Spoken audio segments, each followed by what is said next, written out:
ازيكم يا جماعة عاملين ايه؟ النهاردة ان شاء الله هيبقى شوية تمارين عن رسم ال proportions او الابعاد بتاعة الرأس. تمام. المرة اللي فاتت واللي قبلها اتكلمنا عن ازاي نرسم الرأس من قدام زي اللي انتوا شايفينه قدامكم ده، وفي نفس الوقت من الجنب اللي هو السايد فيو او البروفايل فيو، وفي نفس الوقت الثري كوارتر فيو او اللي هو ايه الوضع اللي هو التلات ارباع. وهنفتكر مع بعض. طبعا انا مش هتكلم في تفاصيل، بس ايه، لان انا اوريدي نزلت فيديوهين عن الموضوع ده، فهنحاول ما نطولش على بعض، وايه وممكن نرجع للفيديوهات اللي فاتت. تمام. فتعالوا مع بعض نبدأ الاكسرسايز بتاعنا. التمرين الاولاني عشان الناس تفتكر ده وش من قدام، بس زي ما قلت لحضراتكم احنا محتاجين نعرف شوية حاجات. اول حاجة قلنا بنحلل الريفرنس اللي عندنا، وعشان نعرف هو بتبص لفوق أو لتحت أو للجنب أو بنبدأ نشوف الخط اللي ما بين الحواجب واللي ما بين الودان. لقينا الخط الحاجب أعلى يبقى معنى كده إنها بتبص لفوق. طيب لو اللي بصينا تاني لأن في احتمال تبقى هي رافعة حواجبها. تمام. لو لقينا الجزء اللي تحت ده من المناخير، شايفين النوسترلز أو الفتحات المناخير شايفينها بوضوح، ده برضو بيأكد لنا إنها باصة لفوق شوية. تمام. طيب هنبدأ مع بعض بإننا نرسم الدايرة بتاعتنا. وقلت إن الدايرة دي هي اللي بتمثل الكرانيوم أو الجزء اللي بيحتوي على المخ. تمام. من السكال بتاعتنا، من الجمجمة. قلت لحضراتكم إحنا بنعمل بنقسم الدايرة لنصين. تمام. بالسنتر لاين الأفقي والسنتر لاين الرأسي. تمام، إن هو خط النص. هنا عندي الأفقي. تمام. وهنا عندي يا جماعة؟ الرأسي. طيب احنا في الوضع ده هي بتبص قدام على طول الحواجب، الخط بتاع الحاجب على الخط بتاع الودان. بس عندي هنا خط الحاجب فوق شوية، يبقى أنا قدامي حاجة من الاتنين: يا إما أطلع فوق شوية ويبقى ده هو خط الحاجب بتاعي. تمام. أو زي ما عرفتكم قبل كده إن الدايرة عندي، لو أنا السنتر لاين عندي ده تخيله كأنك رابط أستك حوالين الدايرة. طيب لو الدايرة تمام بدأت تلف مثلا لورا، يعني مثلا الاتجاه بتاعها لورا. تمام، بتلف الناحية لورا كده. فكل ما تلف الناحية لورا الأستك بتاعي ده هيتحول للشكل ده. تمام، كل ما هي تلف لورا كل ما الأستك بتاعي يتحول للشكل ده. طيب لو لفت لقدام، هتلاقي الأستك بتاعي يتحول للشكل ده. طب ده بيعرفني بيعرفني إن الخط بتاعي اللي أنت شايفه ده أول ما تبدأ هي تبص لقدام الخط بيتحول لكيرف. تمام. بياخد الشكل بتاع الدايرة بتاعتي، بيراب الراوند. يعني ايه بيراب الراوند؟ يعني بتلف حواليها. فاحنا يا اما نقدر نمثلها بخط يا اما نقدر نمثلها بكيرف. طب تعالى نمثلها كالخط بتاعنا ده اللي احنا عملناه فوق. قلت من الخط ده احنا عايزين نقسم الدماغ بتاعتنا من الجنب، بنعمل الاتنين اوفل دول اللي هما الشكلين دول. طب انا المفترض ان انا لو باصص على الوش من قدام، يعني انا لو عندي مكعب، زي مثلا هديكم مثال بسيط: مكعب وانا باصص عليه من الاتجاه ده من قدام كده، انا كل اللي هشوفه مستطيل. ما ينفعش اشوف جزء من الجنب من هنا وجزء من الجنب هنا عشان ده مش منطقي. تمام، كله متداري ورا مين؟ ورا المستطيل اللي قدامنا ده. طب اشمعنى دي انا شايف جزئين من الجنب دول؟ ليه مش شايف خط بس كده؟ تمام، انا ليه شايف الوجهين دول؟ مفترض ان ده مش منطقي. زي ما قلت لكم، لو انا باصص على حاجه من قدام ما ينفعش اشوف حته من الجنب. لو انا باصص عندي مستطيل، عندي قصدي اسطوانه بالشكل ده، لو انا باصص عليها من قدام من هنا، انا كل اللي هشوفه المنظر ده. تمام. ما ينفعش اشوف حاجه من الجنب، ما ينفعش اشوف حته من فوق ولا حته من تحت، الا لو الاسطوانه بدات تتحرك عندي. لو اسطوانة بدأت تتحرك عندي الجزء اللي تحت ده بدأ يتحرك لجوه هنا، هبدأ أشوف اللي فوق. طب الاسطوانة بدأت تتحرك عندي لبره هنا، يعني مالت من فوق هنا، مالت قصدي من تحت هنا، خليها تروح الناحية دي، هبدأ أشوف من تحت هنا. تمام يا جماعة، يعني لو مالت من ناحية الجزء اللي تحت ده مال ناحيته شوية هبدأ أشوف اللي تحت. لو جت في جنب شوية أو هبدأ أشوف الجوانب بتاعتي. طب ليه أنا دلوقتي شايف الأوفل ده؟ لان انا هوريكم دلوقتي الدماغ زي ما قلت لكم هي بالمنظر ده يا جماعه لو بصينا عليها من فوق. ادي المناخير وادي العينين. تمام، وادي الودان. فأنت حرفيًا لو أنت باصص في الاتجاه ده فأنت شايف الجزء ده، وفي نفس الوقت شايف الجزء اللي في الجنب ده، شايف الجزء اللي في الجنب ده، فالجنب بتاعي اللي أنا شايفه ده هو عامل لي الoval ده، تمام يا جماعة؟ طيب الoval بتاعي ده أنا عشان خاطر آخد المسافة بتاعتي دي، أنا قُلت لكم دلوقتي إن الoval ده بيقسّمها ل3 تِتلات. طيب هل أنا هابدأ بال3 تِتلات بتوعي من الخط ده؟ لأ، أنا هابدأ من فوق هنا، تمام، وأبدأ أقسّمها لإيه، ل3 تِتلات، فبدل الخط بتاعي ده ما يبدأ هنا برضه هيعمل لي نفس الcurve اللي طالع فوق شوية، أو هاعمل خط لفوق شوية. أنا طالما شفِّت، طالما الحاجب بتاعي طلع لفوق شوية، فالتِتلات دي بتتغيّر شوية صغيّرين، تمام، فأنا عندي هنا ده لفوق أهو، فهيبدأ عندي التِلتين هنا في الحتّة دي كده. تمام، وأبدأ آخد المسافة دي اللي فوق دي هي المسافة اللي فوق دي، أو هاخد حتى الcurve بتاعي هنا، تمام، وهي المسافة اللي تحت بتاعتي.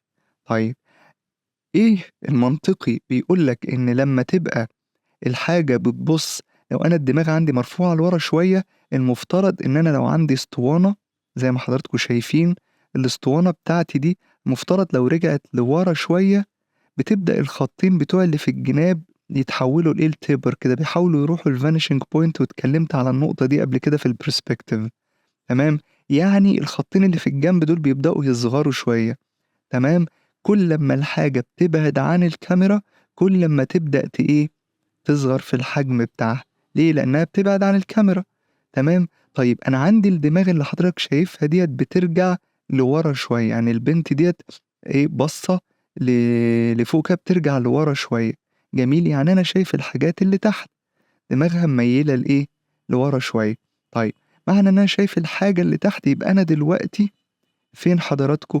أنا فوق الhorizon line، تمام، فأنا عندي الbox بتاعي بالمنظر ده كده، تمام، فأنا شايف جزء من اللي تحت ده. جميل، بس هنا لازم تفهم حاجة، لازم تفهم إيه، إن أنا كل أمّا زي ما قُلت لك بابعد عن الكاميرا المسافة بتقل شوية، يعني إيه، يعني لو أنا عندي دماغ بالشكل ده وهي باصة لورا أوي، أوي، لو أنا عندي الcurve زي ما قُلت لك، الcurve هنا بسيط، يعني يا دوب الحواجب فوق شوية، فأنت مش هتلاقي اختلاف قوي أوي في المسافات ما بينهم، تمام، المسافة دي هتبقى قد دي، هتبقى قد دي، إنما لو هي باصة لورا أوي فهتبدأ المسافة دي تقصر جدًا، والمسافة ما بين المناخير والحاجب تقصر أكتر، بس هتلاقي المسافة ما بين الدقن والمناخير هتلاقيها كبيرة أوي، ليه؟ لإن زي ما قُلت لك ده القريب من الكاميرا فشكله كبير، هيبدأ يبعد فيصغر، يبدأ يبعد أكتر فيصغر أكتر، وهاوريكم مثال على الموضوع ده، تمام؟ فتعالوا نبدأ تاني بالراحة ونتعامل عادي خالص، تمام؟ أدي الدايرة بتاعتنا، الخط بتاعنا أهو. الأفقي والرأسي، زي ما قُلت لك هتاخد الcurve بتاعك عالي بس شوية صغيرين لإنها باصة لفوق، زي ما هو أنا أهو، الcurve بتاعي أهو، تمام، عشان خاطر يبدأ ياخد شكل الحواجب بتاعتي، تمام، وفي نفس الوقت آخد الcurve بتاعي اللي هو بتاع التلتين اللي فوق، والcurve بتاعي بتاع التلتين اللي تحت كمان curve، ممكن زي ما قُلت لك تخلّيها إيه، على هيئة خطوط.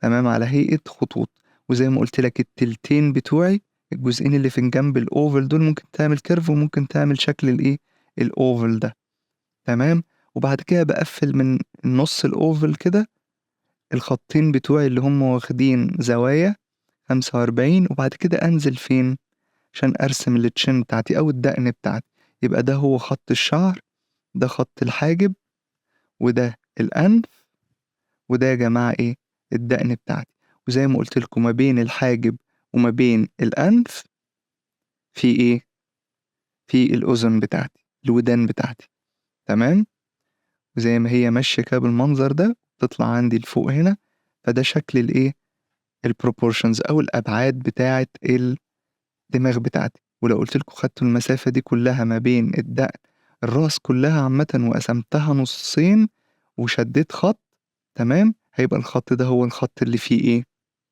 العين بتاعتي. تمام يا جماعة؟ طيب تعالوا نشوف مثال تاني، نشوف مثلًا مثال من الجنب، زي ما قُلت لحضراتكم المثال من الجنب برضه still هنرسم الدايرة بتاعتنا، بس قبل ما نرسم الدايرة تعالَ نحلل الموضوع ده، أنا عندي خط الحاجب هنا أعلى بكتير من خط الودان، يبقى خلاص، يبقى معنى كده إن الشخص ده باصص فين؟ لقدّام. طيب أدي الcenter line بتاعي الأساسي، وأدي الcenter line التاني، جميل، وزي ما قُلت لحضراتكم بناخد التلتين بتوعنا، تمام، التلتين بتوعنا والتلتين هنا، الoval اللي أنت شُفته من الجنب هتشوفه هنا على هيئة إيه؟ على هيئة دايرة كمان جوّه الدايرة، تمام. طيب الcenter line بتاعي اللي أنت شايفه الأفق والرأس، لو أنا مدّيته كده وعملت كده، ده معناه إن الشخص باصص على طول في الاتجاه ده، دماغه مش مرفوعة لفوق ولا لتحت ولا أي حاجة، تمام. فباعمل إيه؟ شايف الcenter line الأفقي بتاعي ده غيّر لي الاتجاه بتاعه بالشكل ده كده، تمام. ليه؟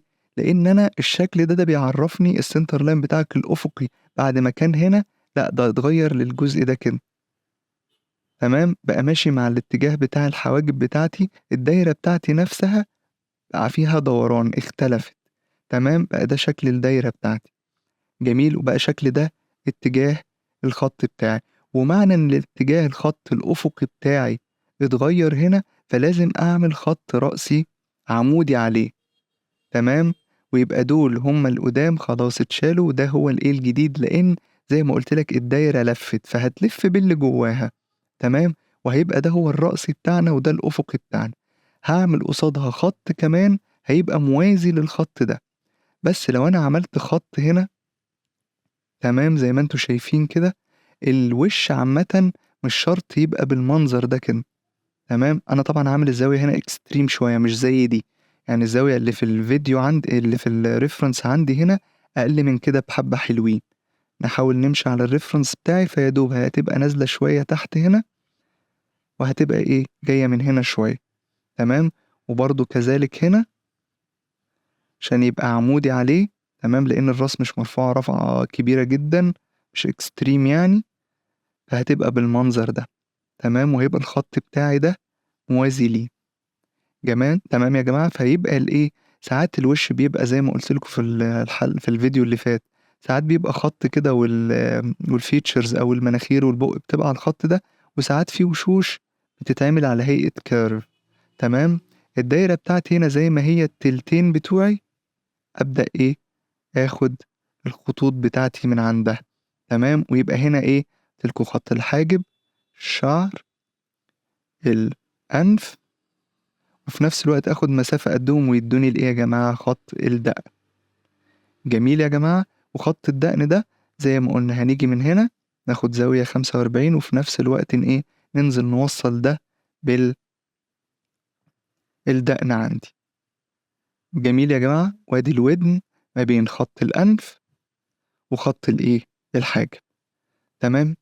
تمام يا جماعة. فلو جينا مشينا بزاوية كده، وفي نفس الوقت مشينا مع نفس الخط ده، وخدنا المسافة دي وقسمناها نُصّين ومشينا كده، هنلاقي إن ده المكان اللي فيه العين بتاعتنا، تمام يا جماعة. طيب تعالوا ناخد مثال تالت، ده ال3 quarter view، تمام يا جماعة. بس هنا في حاجة، اللي هو باصص لتحت شوية، أنا عرفت منين؟ تمام. لو أنا جيت مشيت هنا مع ده، مع الخط بتاعي ده، وبعدين بامشي مع خط الودان من فوق كده، فجأة لقيت إن الودان بتاعتي أعلى من الحاجب عندي، تمام. ومعنى إن الودان هنا خط الأذن أعلى من الحاجب، يبقى معنى كده إن الشخص ده باصص لفين؟ باصص لتحت، تمام. وبعدين هنا المناخير نازلة لتحت، أنا يا دوب شايف جزء بسيط من nostrils أو فتحات المناخير، وهنا بدأت أشوف الشفة اللي تحت أكتر، تمام يا جماعة. طيب هابدأ أعمل نفس ما عرّفتكم المرّة اللي فاتت، بس لازم تبقى فاهم حاجة، أنا عندي الدايرة بتاعتي أهي، طالما اتكلّمت عن الthree quarter view يبقى ما ينفعش هنا أتعامل مع الموضوع على إنه box، تمام، فيه one point perspective، يعني ما ينفعش أتعامل معاه بالشكل ده، تمام يا جماعة. لأ، هنا بابدأ أتعامل معاه على إنه two point perspective، لإن أنا لو هاحوّل الوِش بتاعي ده أدي أهو ماشي مع الخط ده، تمام. وأبدأ أقوم جاي راسم الخط ده عشان أحوّل ده للbox بتاعي يا جماعة، تمام. هبدأ أتبع الإيه، الشكل بتاعي، زاوية بتاعة الحاجب وفي نفس الوقت الزاوية بتاعة الإيه، الدقن عندي تحت. إيه اللي أنا عامله فوق ده؟ البلان من فوق. ليه؟ لأن أنا لو قلت لكم إن طالما قلت لكم إن هو باصص لتحت، يبقى معنى كده أنا شايف جزء كبير من دماغه منين؟ من فوق. يبقى معنى كده إن البلين بتاعتي دي أنا اوريدي شايف منها إيه؟ الجزء اللي فوق ده. تمام؟ فده البوكس بتاعي وأنا شايف الجزء اللي فوق، وفي نفس الوقت شايف من الجنب هنا وشايف الجزء اللي قدام ده. طب أعمله هنا إزاي؟ هرسم الخط بتاعي، السنتر لاين بتاعي.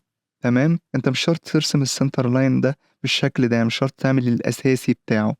تمام يا جماعة؟ مش شرط تعمل الأساسي بتاعه. جميل. انت ممكن تبدأ على طول وترسم الايه، البلينز بتاعتك. انا قلت لكم المرة اللي فاتت كان باصص لفوق فعملت كيرف لفوق. تمام؟ طيب دلوقتي هو باصص لتحت، فبقوم جاي شادد الخط بتاعي بالزاوية بتاعة الحاجب بتاعتي. تمام؟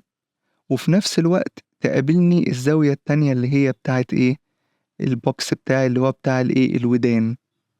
ادي البوكس بتاعي اللي انا رسمته قدامكم هنا. مش عايز ترسم البوكس وخليك في الايه، في الخطوط بتاعتي دي.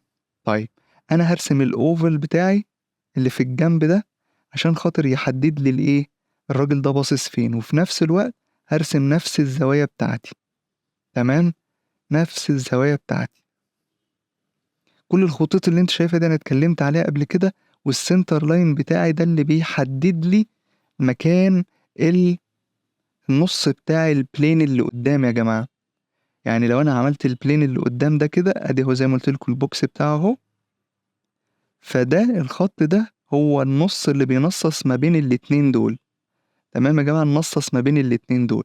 طيب هيجي واحد يقول لي ايوه بس ده مش في النص. هقول لك ده حقيقي. ليه؟ لان البوكس بتاعي شايف الخطوط بتاعتي رايحه فين؟ رايحه الفانيشنج بوينت، فهي بتتبع برسبكتيف، وهو دماغه عمالة بتلف الناحية دي، فكل ما تلف الناحية دي أكتر، كل ما الخط ده كل ما هيبدأ إيه، يروح بعيد أكتر وأكتر، والجزء اللي أنت شايفه من الدماغ في الجنب ده هيبدأ يقل أكتر وأكتر. طب لو لف الناحية دي هتبدأ الجزء ده يزيد، ويبدأ الخط يرجع تاني عشان يوصل لإيه، يبقى الخط الأساسي بتاعنا، وساعتها يبقى كده هو باصص لفين؟ لقدام. تمام يا جماعة؟ طيب ادي الخط بتاعنا، وبعدين باخد ايه، خط تاني قريب ليه من الجنب هنا. تمام؟ وادي الدقن بتاعتي وابدا ارسم الايه زي ما قلت لكم اهو. ابدا ارسم الايه، الجو بتاعنا، ويبقى ده الشكل الرئيسي او الاساسي بتاع البروبورشنز. تمام؟ وادي الودان بتاعتنا اللي هي اصلا ما بين الايه، الخط بتاع الحاجب زي ما انتم شايفين، وخط الايه، وخط الانف. لو انا جيت رسمت ده كده، احنا ممكن هنا مش شايفينها ازاي الانف اهو خط اهو، ازاي الودان ما زي موجوده كده ما بينهم يعني وعلى نفس الخط. انا زي ما قلت لحضراتكم قبل كده ده كله تابع للبرسبكتيف. يعني أنا لو رسمت الخط ده بالزاوية بتاعته، ورسمت الخط بتاعي ده عشان أرسم البوكس، فده كمان هيمشي كده، وفي نفس الوقت ده هيمشي كده. فده معناه إن الاتنين دول البلين دي أو الجزء بتاع الودان هو حرفيا ما بين الحاجب وما بين الإيه، الأنف بتاعتي. تمام يا جماعة؟ طيب أنا مش عايز أرسمها بالشكل ده بالخطوط دي، أنا بس عايز أرسمها على هيئة كيرفات. هرسم الدايرة بتاعتي زي ما انتوا شايفين، حددت السنتر لاين والسنتر لاين، انا عارف ان هو باصص لتحت، فالكيرف بتاعي هيبقى عامل كده. تمام؟ الكيرف بتاعي هيبقى عامل كده. طيب والكيرف التاني اللي تحت، طيب انا دلوقتي لو جيت رسمت الاوفلز ديت اللي هي ايه، المفترض اللي هي بتحدد لي اللتلات بتاعتي. تمام؟ اللتلات بتاعتي. انت دلوقتي بتقول لي ادي يا عم النص اهو، وادي التلت الاولاني انا عرفت ان هو فوق اهو. تمام؟ بالكيرف بتاعي بتاع الشعر، وفي نفس الوقت نزلت لي الكيرف التاني ده. تمام؟ انا دلوقتي هقسم الدايره دي لتلات ازاي؟ تمام؟ انا ما عنديش انا فكره التلات دي، انت بس حاول تقسمهم ان هم يبقوا، حتى لو قلت لك ان هم قد بعض الموضوع هيبقى فيه غلط. ليه بقى يا جماعه؟ لان زي ما قلت لك هناك، لما قلت لك ان انا عندي الاسطوانه بتاعتي لو شفتها من قدام فانا شايف حرفيا ايه، مستطيل. هنا في الحاله دي الباشا من قدام هنا من فوق جاي ناحيتي، يعني انا شايف الجزء اللي فوق شويه، فمعنى ان هو شايف الجزء اللي فوق شويه، تمام، يعني التاني عمال بيبعد عني. الجزء اللي تحت ده عمال رايح هنا، ده جاي هنا وده رايح هنا، فانا هشوف الجزء اللي فوق هنا، وعشان هو رايح بعيد فهتبدأ تتيبر كده، يعني يدخلوا كأنهم رايحين يقابلوا بعض عشان يوصلوا لفانيشنج بوينت معينة. تمام يا جماعة؟ نبقى واخدين بالنا من الجزئية دي. فمعنى اللي أنا باقوله ده إن أنت هتلاقي المسافة دي حرفيًا اللي هي فوق ما بين المناخير، ما بين الحاجب وما بين الشعر كبيرة، بس هتيجي تشوف المسافة هنا ممكن تبقى باينة إنها قد بعض. تمام، ممكن تبان إنها قد بعض، بس طالما هو مقرّب من ناحيتي، طبعًا عشان هو مش باصص تحت أوي، فالمسافات باينة شوية كأنهم قد بعض، فممكن هنا ترسمهم كأنهم قد بعض. تمام، إنما لو الباشا بتاعنا ده، تمام، الباشا بتاعنا ده باصص لتحت أوي، باصص لتحت أوي، فحرفيًا المسافات مش هتبقى زي ما أنت متخيّل.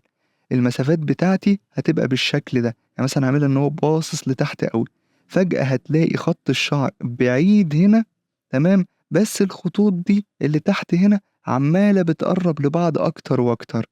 تمام، وهيبقى الشكل بتاعي بالمنظر ده.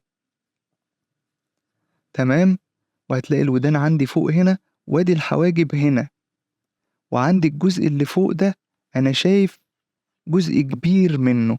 تمام، ليه تاني زي ما قُلت لك وشرحت لك فكرة الأسطوانة، فهتلاقي العين هنا، هتلاقي المناخير بتقرّب هنا والبُق مقرّب لهم أكتر وأكتر، تحسّهم كلّهم قريّبين من بعض. تمام يا جماعة، ده في حالة إن هو باصص لتحت أوي، وهاورّيها لك دلوقتي في المثال بتاعنا اللي جاي، بس قبلها لازم أورّيك حاجة إحنا نسيناها. إحنا قُلنا إن ده خلاص 3 quarter view، تمام، وعرفنا إن كمان إن الشخص ده باصص فين، باصص لتحت، بس في حاجة كمان حاجة تالتة، إن الشخص ده راسه مايلة للاتجاه ده. تمام، طب ده هيفرق معايا في إيه؟ هيفرق معايا إن أنا الرسمة اللي أنا عمّال أرسمها لك اللي هي ال3 quarter دي، شايف الcenter line اللي نازل لتحت ده، ده معناه إن البوكس بتاعي بالشكل ده. تمام يا جماعة، البوكس بتاعي بالشكل ده. تمام، والcenter line نازل بالطريقة دي، أنا كده عرفت إن هو 3/4 وفي نفس الوقت عملت إن هو باصص لتحت، بس جزئية إن دماغه مايلة للحتة دي كده، ده معناه إن الرسمة مش هتبقى بالمنظر ده. تمام، الرسمة مش هتبقى دايرة كده، تمام، والcurve كده، الcenter line ده مش هيبقى نازل كده. تمام، ودي حاجة تخلّي بالك منها كويس أوي، الcenter line بتاعي ده هيبقى واخد نفس الميل اللي إحنا شغالين عليه هنا في الreference بتاعي. يعني إيه؟ شايف حضرتك المنظر اللي أنت شايفه قدّامك ده، لمّا أنا خدت الزاوية دي والزاوية دي، شايفين الميل ده، شايفين الcenter line ده لازم يبقى تابع للميل بتاعي. تمام، ودي ما ننساهاش، عشان لو عملنا الدايرة بتاعتنا، تمام، والcurve بتاعنا اللي تحت، الcenter line بتاعنا هياخد نفس الميل بتاع الoval بتاعي. تمام يا جماعة، نفس الميل بتاعي. كده يبقى الدماغ بتاعتنا زي ما إحنا شايفين هو كده ال3 quarter view، وكمان باصص لتحت، وفي نفس الوقت عملت حساب الميل بتاعي. جميل يا جماعة؟ طيب، يبقى هنا لو هاجي أرسم البوكس بتاعي بالمنظر ده زي ما قُلت لكم، هيبقى بالشكل ده، عشان يبقى الموضوع accurate. تمام، يبقى تخلّي بالك من ال3 حاجات دول، وهو ده فكرة التحليل اللي بنعملها قبل ما نبدأ نشتغل. تمام يا جماعة؟ تمام، شايفين الشخص ده باصص لفوق، بس هنا بقى يا جماعة باصص لفوق أوي، شايفين المسافة ما بين الحاجب وأول الودان عاملة إزاي؟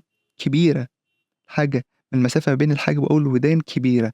طيب تعالَ نبُص هنا على المسافة ما بين الحاجب والمناخير وشعر والدقن تحت، شايفين المسافة دي كلّها؟ بدأت هنا تصغر وهنا تصغر خالص. ليه؟ عشان اللي أنا قُلته لكم لا هو اسطوانة، تمام، فهو حرفيًا المسافة عمّالة تصغر وتصغر كل أمّا يرجع ورا. ليه؟ أنا عندي الشخص أهو دماغه عمّالة ترجع لورا، تمام، فأنا يا دوب باصص شايف الجزء اللي فين، ال كل الplanes اللي تحت. تمام، كل الplanes اللي تحت. جميل يا جماعة؟ فأنا لو عندي الbox بتاعي هنا لأن هو 3/4 view برضه يا جماعة. تمام، وضع اللي هو ال3/4. فأنا شايف الجزء اللي تحت ده تمام بالمنظر ده، وكله هنا عمال يرجع لورا، لو كمان هيبقى تلتد كمان يرجع لورا أكتر. فهتلاقي البشوات دول عمالين يدخلوا في بعض أكتر وأكتر، عمالين رايحين هنا لنقطة كمان تالتة. تمام. فالفكرة هنا في الوضع اللي انت شايفه ده، أنا زي ما قلت لك الحاجة لما تبعد عن الكاميرا، تمام، لأن أنا أهو هو يا دوب طالع كده وراح في هناك، دماغه بتلف لورا فعمال يبعد عن الكاميرا، بيزوم لنا قوي على دي، بيقرب لنا قوي دي، ويبدأ دول يبعدوا أكتر وقت أكتر وأكتر، فبتبدأ المسافات تقل. فعاملها إزاي هنا؟ والله لو أنا راسم الخط بتاعه أهو، تمام، فأنا ممكن آخد زاوية الباشا ده من عند السنتر، آخدها كده. تمام يا جماعة، زاوية كده ملهاش علاقة بالسنتر لاين خالص بقى، ده يعتبر كأنه السنتر لاين الجديد. وفي نفس الوقت أنا كأني بالظبط يا جماعة برسم البوكس بتاعي اللي حضراتكم شايفينه ده. تمام، أنا يا دوب كل اللي اتبعته الإيه البرسبكتيف بتاعي، أنا حولتها البوكس زي ما أنا هرسم الباشا ده كده والخط ده كده. تمام، زي ما انتوا شايفين الزاوية أصلا عاملة ازاي، يعني حتى البوكس ده مش صحيح. ليه؟ لأن أنا ما شفتش شكل الخط بتاعي. لو أنا عندي الخط بتاعي ماشي بالشكل ده كده، تمام، وفي نفس الوقت ده نازل كده، البوكس بتاعي هنا يا جماعة شايفين السنتر لاين بتاعي، السنتر لاين بتاعي مش نازل كده، السنتر لاين بتاعي متبع لشكل الوش بتاعي والدوران بتاعي. تمام يا جماعة، يعني السنتر لاين بتاعي ده متبع الدوران بتاعي، فماشي بالزاوية دي كده. فكل الخطوط اللي انت شايفها ديت هتبقى تابع ليها. يعني حتى البوكس بتاعي مش بس مجرد ان هو باصص ورا، لا ده كمان جاي بدوران ب3 كوارتر. تمام يا جماعة، فهيتبع شكل السنتر لاين بتاعي ده. تمام. طيب انا دلوقتي عملت الباشا ده كده، جميل. هبدأ اعمل تاني؟ عايز بقى المسافة بتاعة المناخير. تمام. طيب لو جيت انا عملتها بالشكل ده، مسافة مناخير ومسافة دقن ومسافة شعر فوق والكلام ده، طبعا الكلام ده كلام فارغ وما ينفعش. ليه؟ لان انا زي ما قلت لك انت هتبدأ المسافات هنا. لو انا عملت الاوفل بتاعي بالشكل ده، طبعا هو هيتبع الشكل بتاعي، طالما هو راجع لورا فالاوفل بتاعي هيبقى برضه هو كمان راجع لورا. تمام. يعني ما ينفعش ان انا ارسم الاوفل بتاعي جاي لقدام كده، ده غلط. هو بيتبع الدوران بتاع السيركل بتاعتي. تمام. طيب يبقى انا همشي كده واقفل كده. طب عندي التلت تحت اهو، تمام، هطلع كده وامشي كده. انا المواضيع دي بتبقى صعبة شوية، لان للاسف بتبقى تقريبية، لان انت ما انتش عارف المقاسات بعد كده خلاص اتضربت. ليه؟ لان انت عندك المسافة دي، تمام، من هنا لهنا، من الحاجب للمناخير عندي، تمام، بقت قريبة. طيب المسافة هنا بقت بعيدة، يبقى معنى كده إن ده مش قد ده، وفي نفس الوقت المسافة دي قريبة جدا. طب أنا دلوقتي أحدد ده إزاي؟ هنا يا جماعة الموضوع بيبقى تقريبي أكتر منه حاجة ثابتة تمشي عليها. تمام. فلو بدأنا حولنا الخطوط اللي قدامك دي الكيرفات، فأنا مثلا هتعامل على إنه باصص لفوق، فالكيرف بتاعي يبقى بالشكل ده. تمام. وممكن تعمله اكستريم أكتر شوية، تمام، عشان خاطر الودان نازلة قوي عن عن الحاجب. ادي الخط بتاعي اللي انا متابع ليه، تمام. وفي نفس الوقت الاوفل بتاعي اللي راجع لورا هنا، قلت لكم بداية الاوفل هنا اللي هو الجزئية دي، تمام، مش هنا، هنا. تمام. طيب ادي الاوفل بتاعي اللي راجع لورا، تمام. وهعمل نفس الكيرف عشان خاطر الدقن بتاعتي، قصدي الشعر هنا. يبقى ده الشعر، وده الحاجب، وده الأنف. وابدأ هنا اخد واحد كبير شوية بعيد شوية عشان يعمل لي الدقن، بحيث ان المسافات ما تبقاش قريبة قوي من بعضها. لان انا زي ما قلت لكم الموضوع هيبقى تقريبي شوية، طالما احنا دخلنا في الحاجات الإكستريم. جميل. لما بنعمل دول عمودين على بعض كده، ادي خط الايه الدقن بتاعتي، وهتمشي بالشكل ده. تمام، وده هيمشي معانا بالشكل ده. يبقى كده عرفنا ان الراجل ده ايه، باصص فين يا جماعة، مرجع دماغه لورا شوية، وهيبقى هنا الودان بتاعتي، وهنا الحواجب عندي نعليها شوية أكتر. وزي ما قلت لكم لما هاجي هرسم الحواجب بعدين لازم تتبع الكيرف اللي أنا ماشي عليه ده. تمام.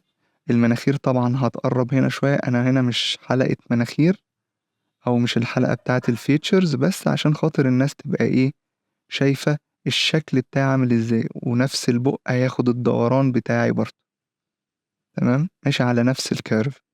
طبعا شايف جزء من الدقن اللي تحت، ده كله عشان خاطر نحدد يا جماعة مع بعض الشكل بتاعنا عامل إزاي. وأشوفكم إن شاء الله في الفيديو الجاي. السلام عليكم.